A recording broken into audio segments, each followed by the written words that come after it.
and you're welcome to yet another edition of Computer's Conversation on Cleveland TV. My name is Frank Khalidi. Like always, I like to remind you to sign up with us on www.cleveland.com. All right. Nigeria hosted the Global African Diaspora Symposium 2023, and it was held in Abuja with the theme Building Stronger Connection between Africa and the Global Diaspora. All right, now this interview is actually a follow-up interview of that event. My guest is still Dr. Malcolm H. Dr. H is the President, African Diaspora Roundtable, and also the President, African Diaspora Alliance. You're welcome to the program once again, sir. Thank you very much for having me. I remember the last time we had you here was when you were en route to Africa, to Abuja for that event. All right, we would like to start with this. Share with us the Abuja experience. Well, of course, I enjoyed it tremendously in Abuja. That was my first time in Nigeria, and I'm not supposed to say I was surprised, but whenever I go to an African country, I'm surprised at the level of sophistication, modern technology, and how a lot of things come together very well. The event itself was absolutely fantastic. Professionally managed. I mean, the staff of NITCOM did an outstanding job at making everything go properly. It made everybody feel comfortable. And there was just a tremendous logistical success, if nothing else.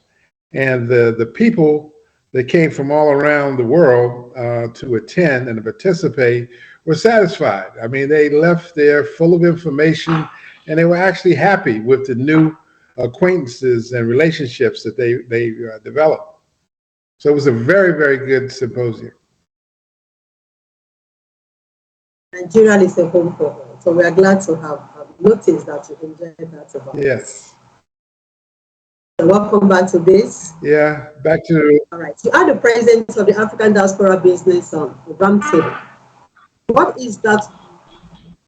As a president of the African Diaspora Roundtable, what are the main objectives of that organization? Well, the main objective of the symposium, as well as all the groups that co-sponsored it, was to bring the diaspora closer together with Africa as a resource. We're talking about technical resources. We're talking about political resources because, the diaspora has influence in various governments throughout the world. In terms of developing a closer relationship with Africa, the diaspora can influence the governments that they actually live in now. And then we talk about trade and investment as another area that the diasporans are interested in. We've already seen the huge volume of remittances that come from the diaspora throughout the world to Africa. And it has gotten to the point where those remittances exceed the total foreign direct investment of all the other countries put together. So the diaspora is very important to Africa in a number of areas. And we just need to continue to strengthen that relationship, and Africa will benefit tremendously if we could all just get together, because we're all Africans. Is also the objectives or the focus of the African Diaspora Alliance?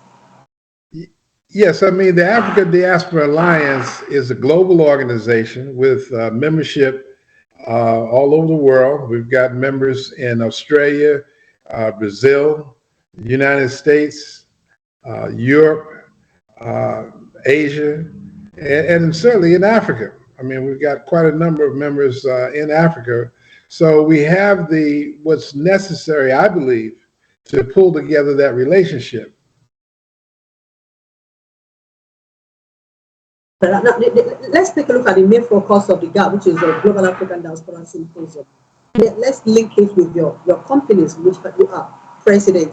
Was that also the main focus of the event in Abuja?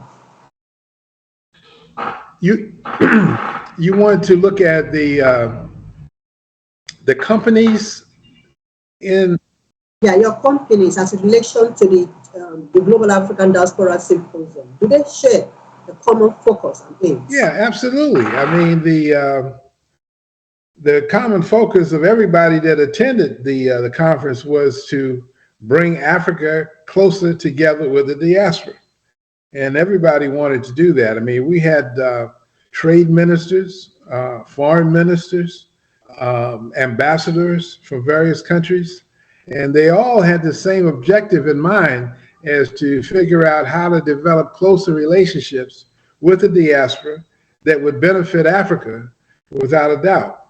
And I think that was accomplished. At least the beginning of it was accomplished. I mean, it was only 2 days, a 2-day conference. We can't change the world in 2 days, but we can make a start, And the willingness on the part of everybody that attended was to actually start a stronger relationship between the diaspora and Africa. All right, let's talk of your journey with the African American in diaspora. You've learned you have one or two responsibilities there, and you're doing some works with them. So, what is your mission with the African Americans in diaspora? Well, the African American community, and this is an issue that we always talk about, and that is that the recent immigrants to Africa over the past 20 years represent a certain group of people, but the general diaspora in America, the 45 million African Americans who are descendants of slaves, slavery started back in 1619, transatlantic slave trade, and the slave trade did not end. Slavery did not end in America until 1865. At that point, there were quite a number of Africans in America. In fact, we had something called the Civil War between the North and the South in 1861. It lasted until 1865. During that particular period of time, President Lincoln, who was the president of the North, issued an Emancipation Proclamation that supposedly freed all the slaves. But of course, he was only president of the North, and the slaves were primarily in the South. So it didn't, free the slaves that were captured in the South at that point. But what it did, the Emancipation Proclamation allowed these Africans, these ex-slaves, to fight on the side of the Union. And over 200,000 of them enlisted in the armed forces of the Union, the Northern forces. They served in the infantry, the artillery, the cavalry, and the Union Navy. They got quite involved in the battles. Before the Emancipation Proclamation in 1863, the South was winning. There's no doubt about it. The South was winning the war.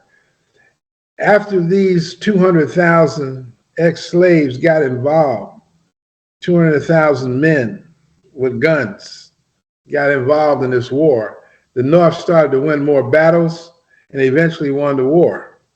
So actually, the slaves freed themselves by participating in this Civil War.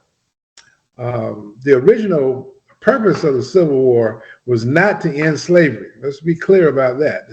The purpose of the Civil War for the Union was to continue to receive taxes from the South and to raise the taxes.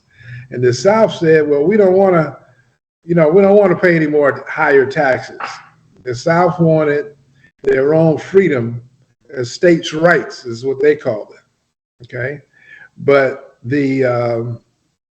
like I said, the North was willing to continue slavery if they could keep the Union together. So their primary reason for doing that was to keep the Union together. When the opportunity arose for slavery to become the freedom of the slaves to become part of the reason for the war, they accepted that. And like I said, 200,000 ex-slaves, that's who rallied because they were fighting for their freedom.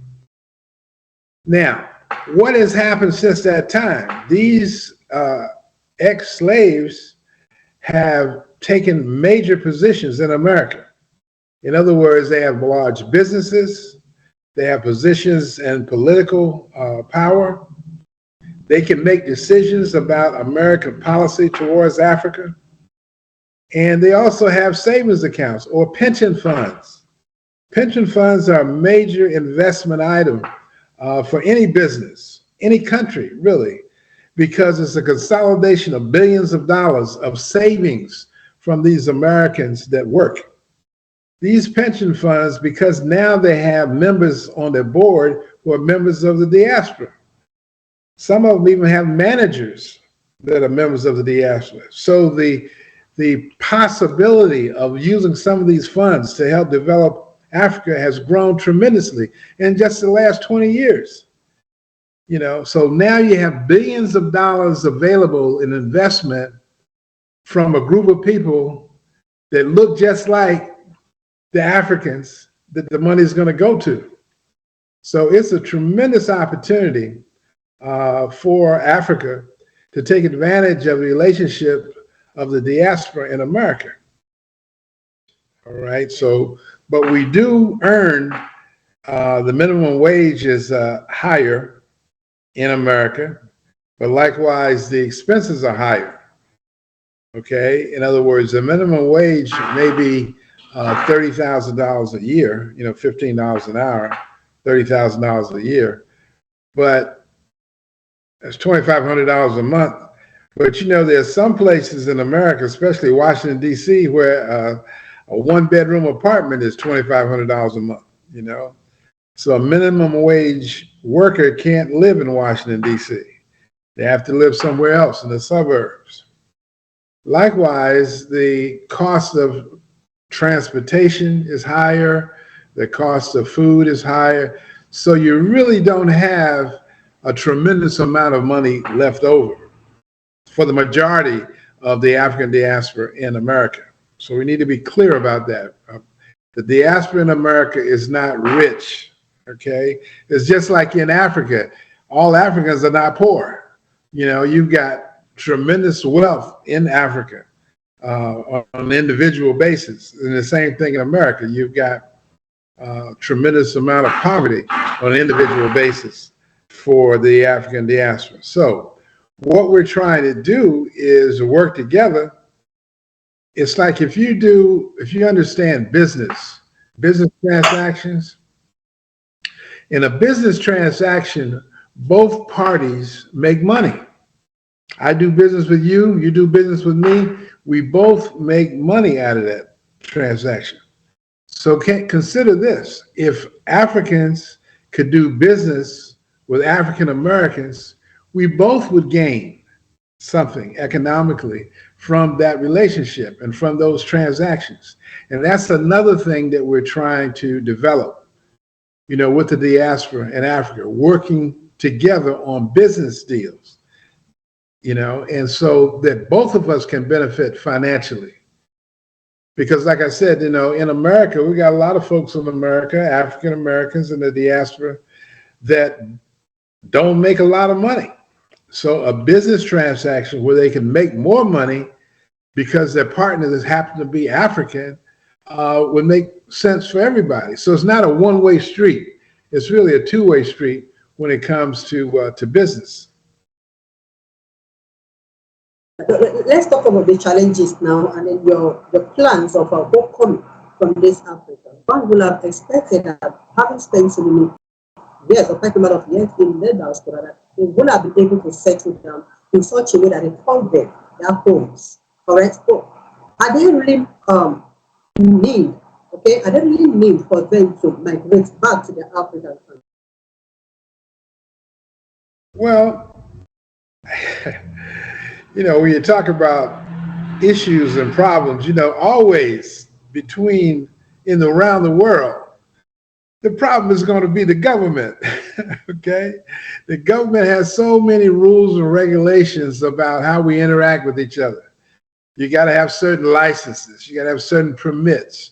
You know, they have to study the transaction. They may block, money transfers is even a problem in some countries where you put money in the country, but you can't get the profits out of the country. And so the government is one of the biggest problems. And that's on both sides. The American government is just as bad or worse than the African governments when it comes to blocking transactions between people. So we've got to get a cooperative arrangement between the governments, both in America and around the world, as well as with African governments, to let folks interact and do their business, do their thing, and so that the money or the prosperity can filter down to the general population. It's no good if just rich people get richer. People always say that, you give $1 million to a millionaire, he's going to buy what? He's going to buy one refrigerator. But you give $1 million to 1,000 people, they're going to buy 1,000 refrigerators. And which one is better for the economy? Obviously, to be able to give the $1 million to the 1,000 people would be better.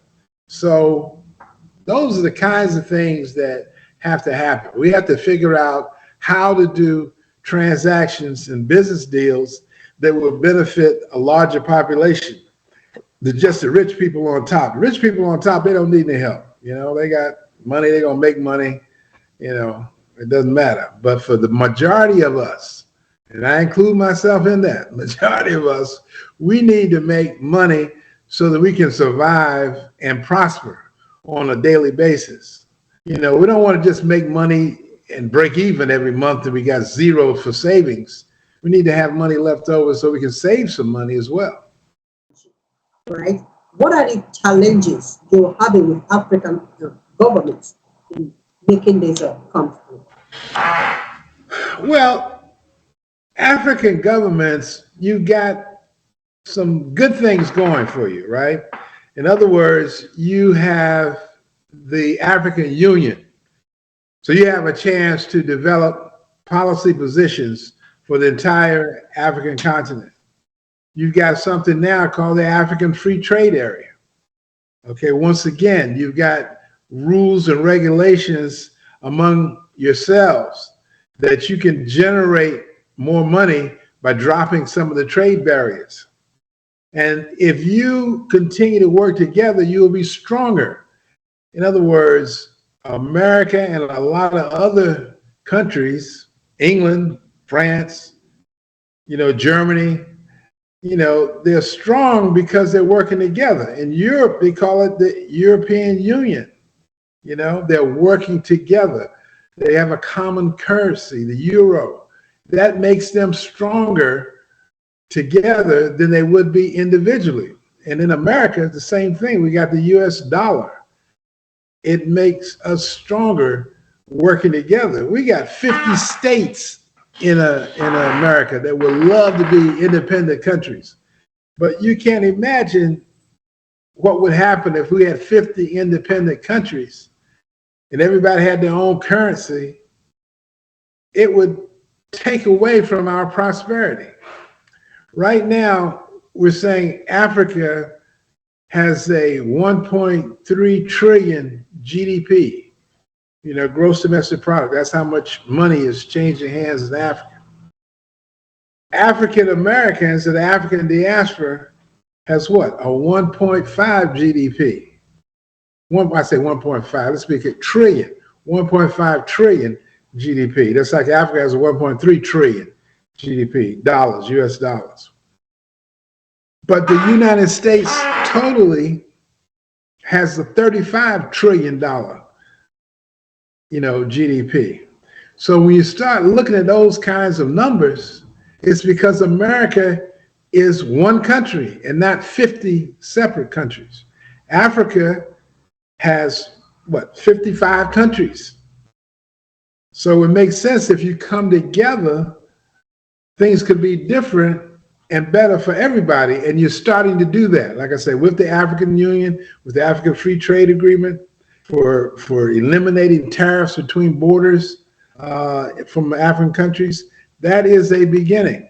And once you become strong enough, you can debate and negotiate better with the European Union and with the United States to do your business transactions. And all of this benefits the smaller guy, the smaller people that are hustling every day, selling whatever, tomatoes and, all the street vendors. If they did not have to pay as much for their daily living, food, shelter, clothing, then they would increase in terms of their quality of life and their lifestyle, their better houses, better education for their kids. A lot of things would improve individually if the numbers are bigger, and that's what we're saying. This can happen if we work together. It's all about unity. If we work together, it would be better for everybody. Let's discuss the African American Caucus, right? Part of your mission at the African Alliance is to facilitate the migration of Africans American back to Africans. Yes. Right? Yeah. So what economic value do you see in that? How do you think it's going to affect the people of Africa, number one? And then again, the African Americans that are migrating are not fully aware that the culture, way of life, and some other things are quite different. Well, I'm not trying to be too simplistic on it, but it's economics. If African Americans come to Africa with money, all right, because we say they got the retirement account, they already retired, they were working for 60 years or whatever in America. Now they want to come home to Africa and relax and take it easy for whatever time they have left, 10, 15, 20 years. They want to enjoy that time. If you're bringing money to a community, all right, that is going to make that community grow and do better. I hate to make it sound simple, but more money will solve a lot of people's problems. I think you would have to agree. If you had more money, you could do more individually, personally. And it's the same thing with everybody else in Africa. If more money comes into your community, if you live in a wealthy community where people have money, things are going to be better for you, whether you got any money or not. It's going to be better, and eventually you will earn more money because you're surrounded with people with money, and that's what you have to look forward to, is that if people with money move into your community, you're going to benefit, and that's the concept that we have to get across to some African governments and say, let these diasporans come into the country. Right now, they set up barriers. It's very difficult to gain citizenship, to get extended visas in some countries. They just have a block. They don't know what the diaspora is going to do. And I'm trying to say the diaspora is not going to do anything but love you more and bring you more money. And you can't beat that in a relationship. Somebody's bringing you love and money. Come on. The way a normal African American will reason things might be quite different from the way an original African over here reason the same thing. All right, so there is different thought perspective. All right, so don't you think there is going to be a clash of interest? All right, they bring in the money, fine, it's quite okay. Apart from the money, helping the system, helping the economy, don't you think that thinking differently might affect the system negatively? No, I'm sorry, I disagree with you. I mean, this is one of the things that happened at the symposium, okay? And we've been talking all day, at the symposium, all kinds of speeches and everything. And then at night, we had this dinner, we had this banquet, awards banquet. And people had a chance to relax, no more real speeches. And they began to what? They began to dance. Okay, let me just say what that meant. They played the music, the DJs playing the music. All of a sudden you find out everybody's kind of moving like this, And so this difference that you're talking about wasn't there. It didn't exist. We were all one family, getting along fine with each other. Some of us had never spoken to each other before, And now, once we started talking to each other, we found out, oh, he is not so bad. She is pretty good. You know, we have the same thoughts about what's good in life, you know, what's right and wrong, because right and wrong, you know, is the same all over the world. You know, right and wrong is the same all over the world. Okay, good and bad is the same all over the world. So we are not as different as some people might think. And once we got to know each other, we all realized that, and we dropped a lot of barriers and shields, you know, where you try to block somebody from getting into your space. And we open up to each other. And I'm saying people left this symposium happy. They had some new knowledge because of the great expert speakers that we had talking, but the feeling was something that you don't normally get when you go to a conference, a business conference anyway. You know, you come out of a lot of conferences tense because you didn't agree with what the speaker was saying, or somebody was trying to create a policy that was making you feel bad when you got home. You felt real bad when you left that conference because there's nothing you can do about it because there's all these big people talking, you know. But in this particular symposium, people left happy because they developed new relationships. And they found out there's a lot of similarity in terms of what this person thought about them and each other in Africa and the diaspora. So a lot of barriers were broken, came down. So that's why I think, you know, things are going to get better once you break down those personality barriers and people will have fun together. When they have fun together, I mean, it's different. I'm trying to tell you. I've been to a lot of conferences, probably too many conferences. Very few ended like this one in terms of people being happy and dancing.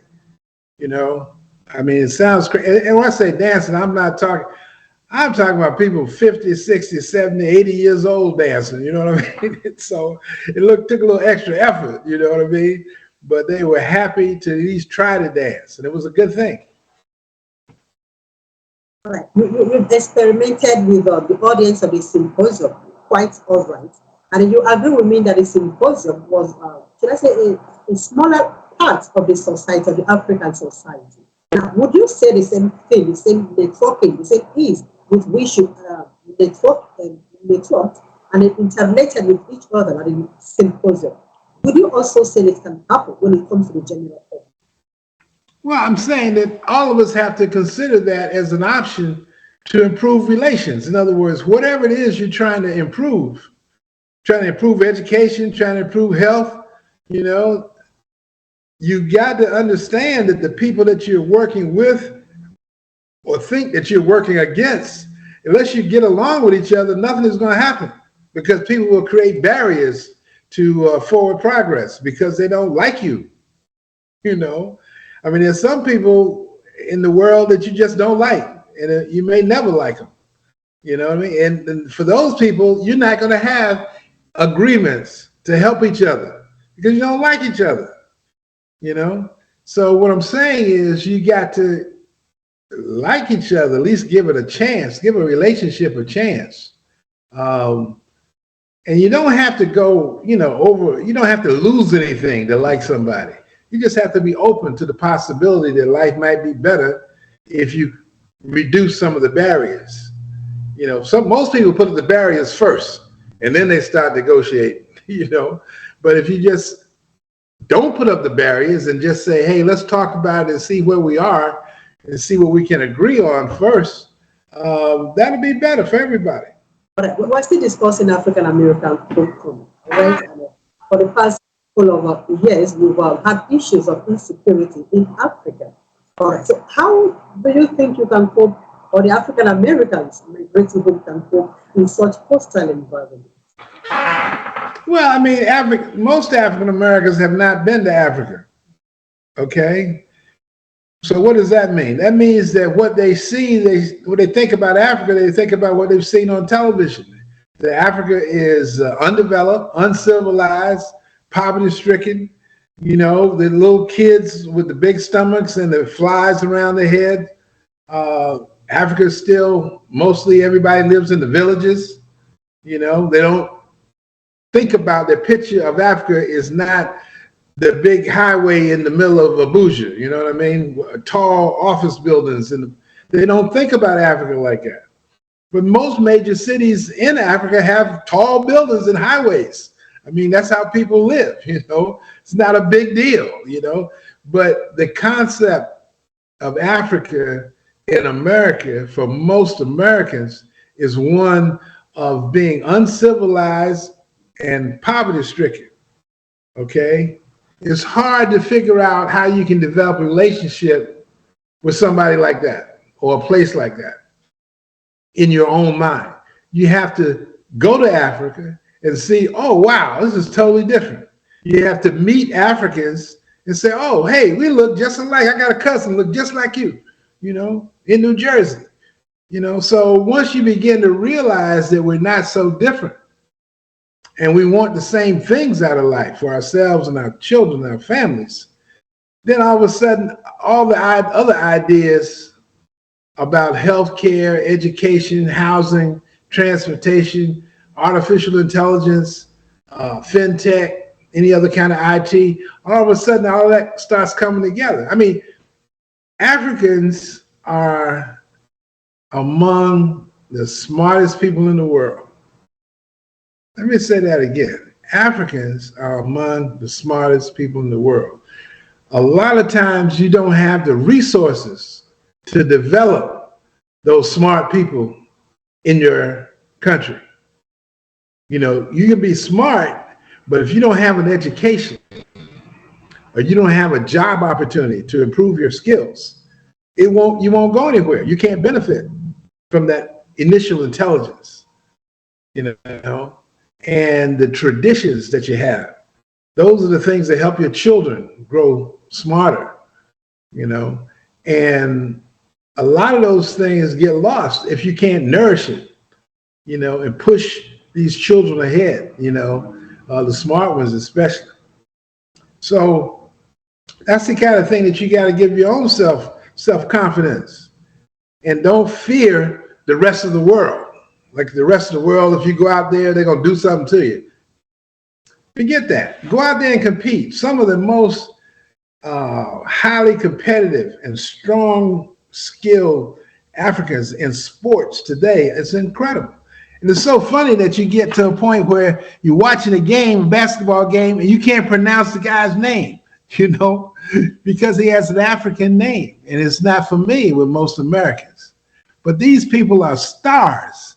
And guess what? People are learning how to pronounce those African names, you know, because they're stars and they're doing well. They're excelling. Once you excel in something, people will learn how to pronounce your name. And what else? They're going to learn how to speak your language too, because everybody enjoys excellence. No, you got to look at what we're talking about, okay? We're talking about a group of people, retirees primarily. There'll be some people that haven't retired, but most people are retirees. They have an income from America. Yeah, but even that income could have benefited the host country. But instead, you choose to. If I work 50 years in America, I'm benefiting America that whole 50 years. Now that's enough. You know, I got to benefit me, you know, the next 50. And if I want to do it in Africa, then Africa benefits if I'm bringing money, you know, to pay my bills. You know, there's a lot of people that once they retire, they don't know what to do. They have nothing to do, you know. Why not see the world? Why not, you know, spend some time in Africa where your roots are, where your family came from, where you originated from?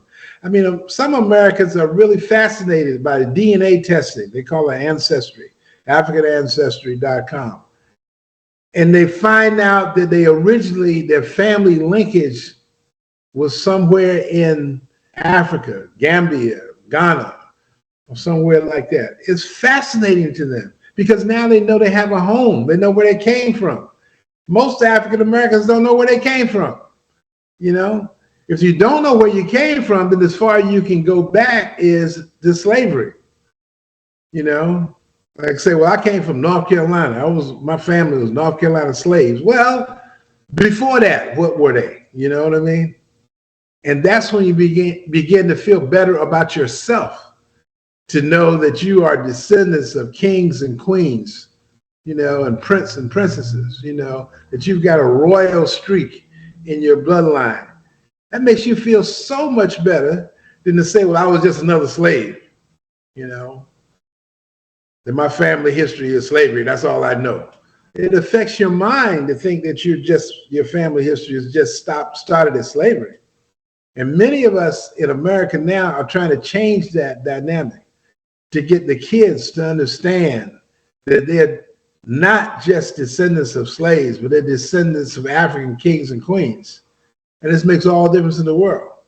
I mean, you look at this, we just went through the coronation of the new king of England, King Charles. And I tell you, some people really like that, to look at a king and a queen and then the royal family. I mean, the royal family was all the other duchesses and dukes and stuff. They were so proud to be associated with King Charles, and that's the way, hey, we got kings and queens from Africa, and we need to be proud to be associated with them just as much as some of these other Anglos were proud of King Charles, and it just makes you feel better when you're out, walking around and say, well, yeah, I'm a descendant of a king or a queen, and I'm a prince. It just makes all the difference. Your self-confidence, you can do more. You become more productive in life if you're happy with yourself and your roots. So those are the kinds of things that I think is important for Americans in the diaspora. We do need something. We need the psychological connection with Africa to make us stronger. Okay, that's what I'm saying. Africa has a lot to offer to the diaspora as well. It's not just a one-way street. Well, I mean, that's a big issue. In Africa, migration is a big issue. Some people don't understand it. But if you think about America is a land of immigrants. Everybody came to America from somewhere else. The Native Americans were already there, but then Christopher Columbus discovered, quote unquote, discovered America, and all these other immigrants came from all over the world, some voluntarily and some involuntary, okay? But America is a country of immigrants. So when you start talking about and you look at America and say, well, look what these immigrants have done. They've built a country that's the strongest country in the world, okay? Now, I know China might have something to say about that, and Russia too, but I believe America is still the strongest country in the world, built by immigrants. So how do you develop a government policy that's anti-immigration, that says, well, we don't want anybody else in here in this country? All over Africa, you've got to deal with that issue. South Africa had to deal with it, and they're still dealing with it.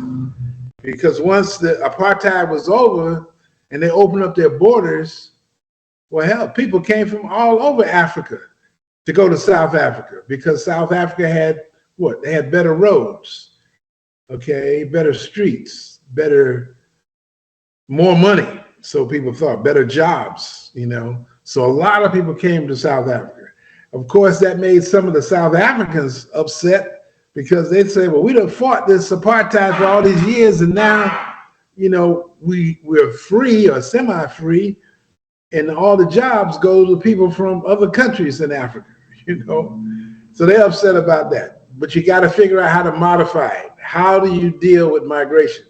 It's not an easy answer to that. But migration is a fact of life. It's a fact of life. I mean, you go to Dubai, and the Arabs, they're not doing the work. The working class people come from somewhere else. So immigration is important, even to the Arab Emirates, and a lot of the Arab states. They could not, and Saudi Arabia included, they couldn't survive unless they had an immigration policy that would allow other people from other countries to come there. So, migration is something that, African countries have to deal with. They have to figure out how do they make it work for them. And of course, one of the things is always the easy answer is get rid of the borders so everybody can move back and forth. And that way people will go to wherever it's going to be a better life for them. That puts the onus back on the government leaders to make their country better than any other country in Africa. And then they get more people coming. And hopefully people will bring more skills, because that's the other thing with migration. Immigrants come with skills and a strong desire to achieve. I mean, people work. I know people in America, immigrants come in, they work 3-4 jobs. They come with that kind of energy and determination to succeed. Most immigrants are determined to succeed. That's why they make that trip. That big trip, So I mean, the governments just have to figure it out. But it's here. Migration is here. Now, I'm not sure I understand your question. Could you tell me one more time? Do you think the movement back to Africa, should be done in such a way that is systematic, that it still meets with the criteria of each African countries? Well, I think, okay. Like I said, I believe. Go ahead. Sorry, please. Like, for example, we've laid out on some African countries are advocating for visa processing.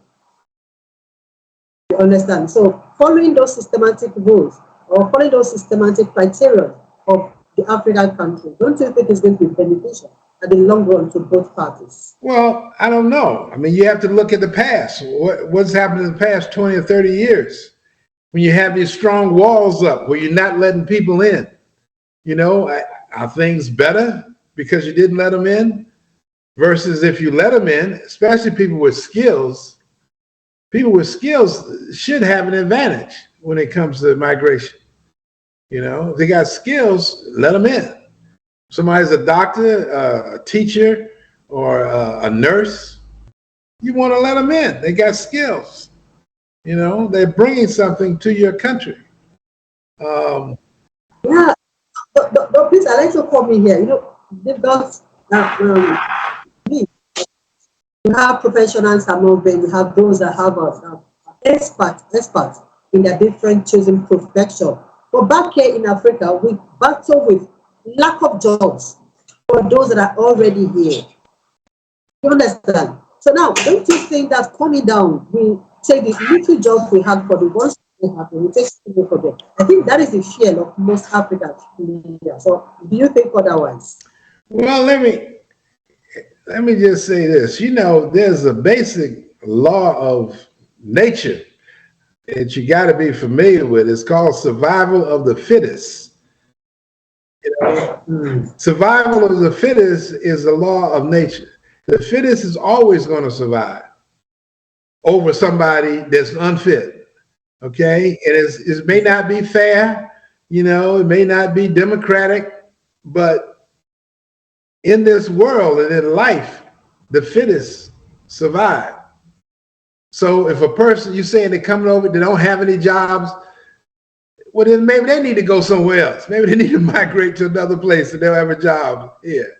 Don't fight the people that are coming in with skills and can do the job that you can't do, or creating jobs. I mean, businesses create jobs. Let me go back to business again. That's my primary expertise and my primary interest is business.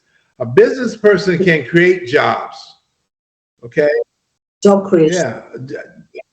How would definitely benefit Africa? Yeah, I'm saying business people in Africa can create jobs. You got the government has to figure out a way to make a business more attractive than a job.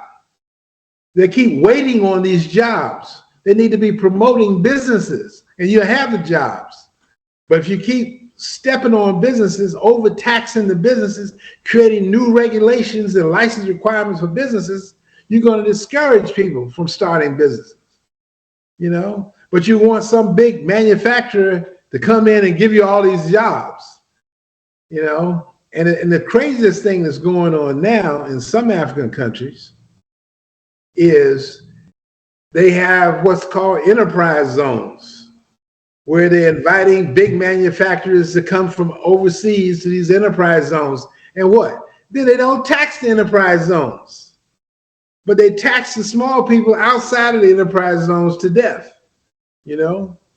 So you got a real crazy situation there, you know what I mean?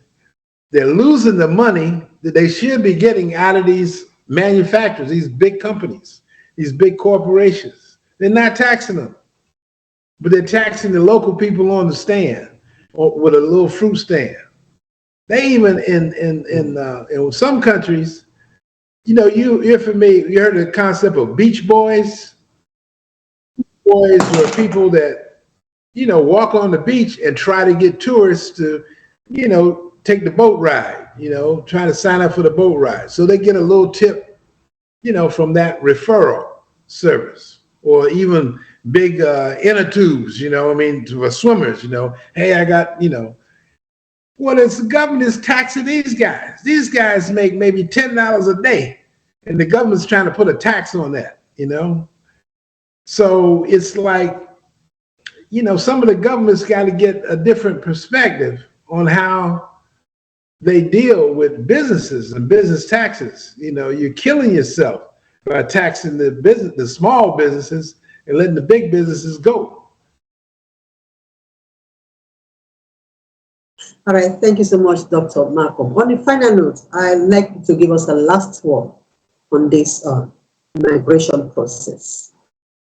Well, like I said, I think that one of the things that we're going to tackle with the Africa Diaspora Alliance is we're going to look at this migration issue and get countries to open up their borders to the African diaspora. That's one of our major goals. And we think that will benefit everybody. That'll benefit Africa and it'll benefit the diaspora, you know. So that is one of our major programs. In addition to trade and investment, trying to increase trade between the diaspora and African countries. We think that also benefit both sides of the equation. And like I said, use the influence. I mean, diasporans have a lot of influence in their countries that they currently reside in. When I say influence on policies that that country may have towards Africa. And if we can get organized, you know, use a word that a lot of folks don't like, but developing lobbying groups, proactive lobbying groups to support Africa policy in favor of Africa. You know, that's what you got. I mean, you can have a policy, but is it in favor of Africa? Is it going to benefit Africa? You know, some people just come up with any kind of African policy and it doesn't end up benefiting Africans. We've got something in the United States called USAID. Many people have heard of it, and USAID says we give $81 billion a year to Africa. Boy, that sounds great. But then when you find out who gets the money, it turns out that white American contractors get the money, and they hire white American college students to do the work. So the end result is supposed to benefit Africa. But I tell you, that money going to the major contractors and to the actual workers on the program, that's who gets the money. You know, when you don't have joint ventures between American contractors and African businesses, or you don't have programs that require that the people doing the work are Africans, there's something wrong with that picture, you know. But that's a policy that could be influenced and will be influenced by the diaspora, and that will change. And more of the money will actually end up in Africa, you know, as opposed to staying in America, going back to America. That can lead to the growth of Africa's economy. Yes. Thank you so much, Dr. Malcolm Beach, for being my guest once again. It was a pleasure having you on this set space. Thank you for having me. I appreciate being here. All right, viewers, we'll draw the curtain here for today till next week. We'll come away with another guest on this program. I remain Frank and have a blessed evening.